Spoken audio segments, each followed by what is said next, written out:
Hello. Recording in progress. Okay, folks, I'm a bit spacey. But let's see if this works. I thought of writing, but somehow I think my voice carries more of my energy. So here I am, in the midst of interior understandings, opening, revelation, if you will. Little things that are big. As I look out at the world right now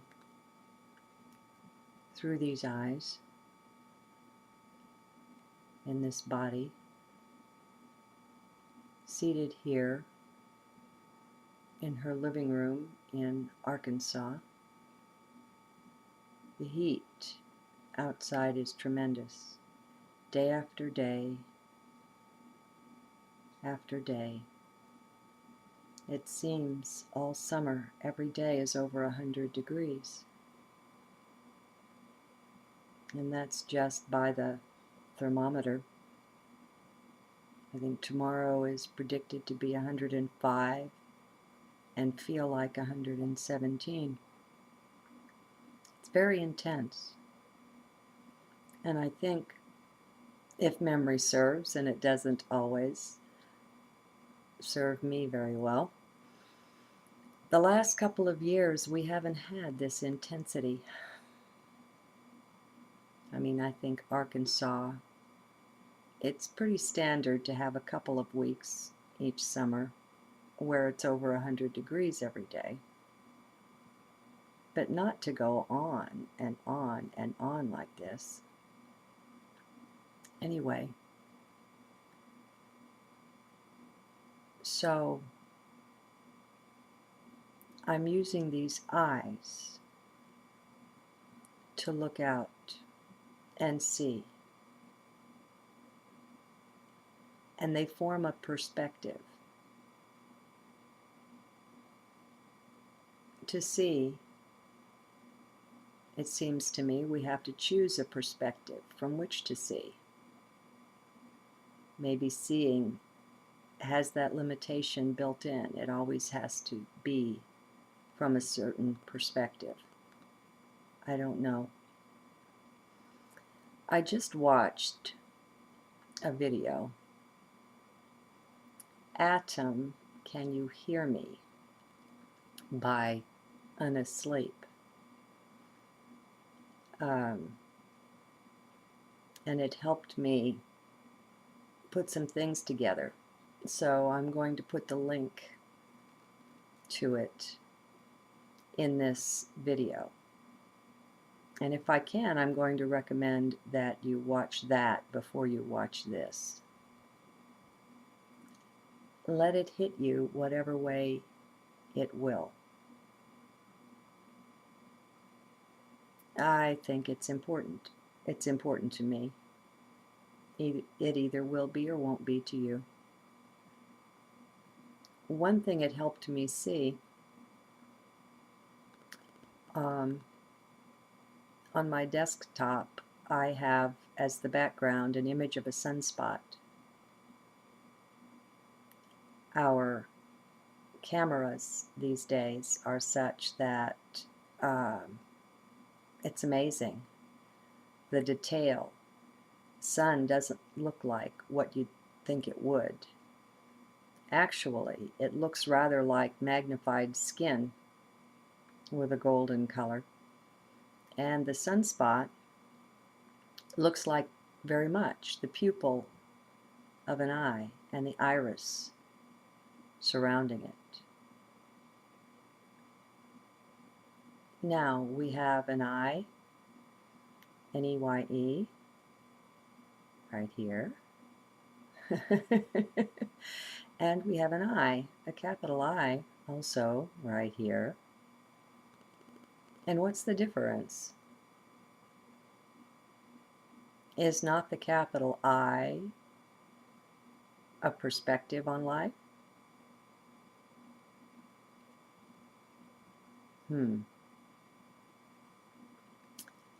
Computer, don't bother me.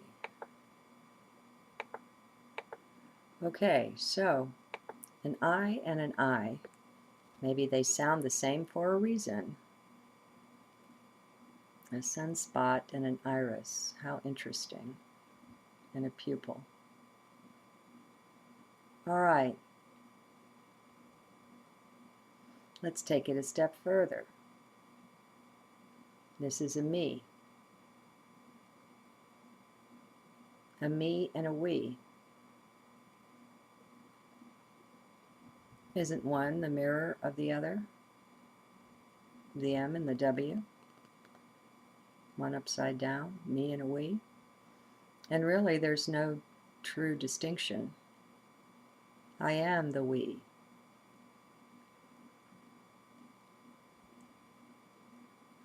An I and an I, a me and a we. And the whole thing begins to dissolve.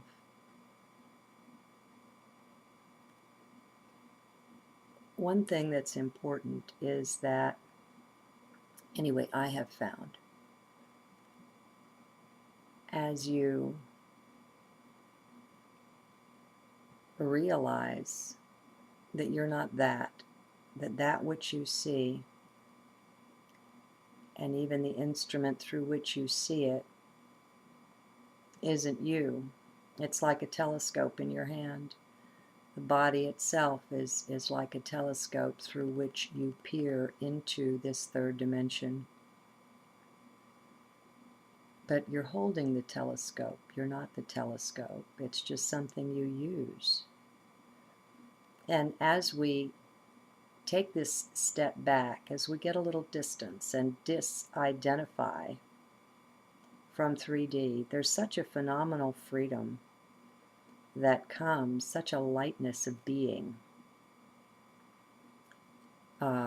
such an illumining, you just shine with it. Freedom. And you realize that though these things come and go, you're not that. The body comes and goes, you're not that. Things happen, time moves on, you're not that. It's all something you're witnessing.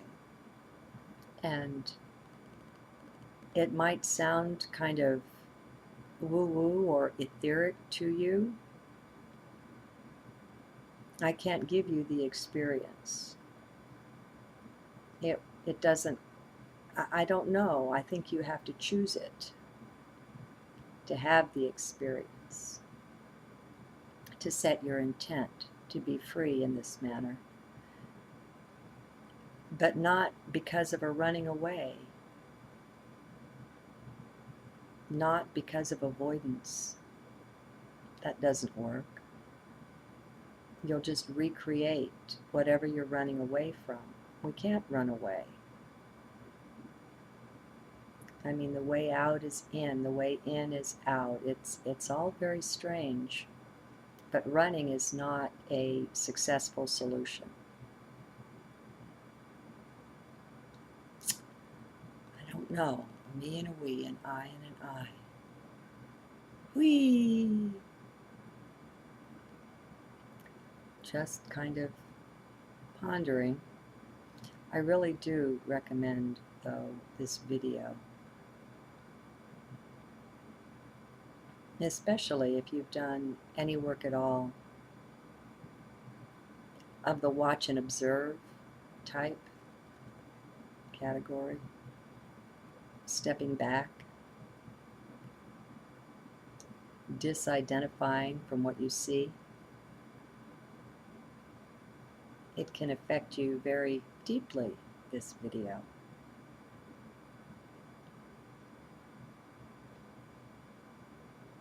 Oh, my friends. Oh, my friends. It's dissolving for me. the structure of it that we think is so solid. Of course, it helps to know that all the solid substance of the human body fits in a thimble. That opens a gate that we can walk through. There's joy in that. Embrace your fear. Your freedom lies within it. Love to you. Good day.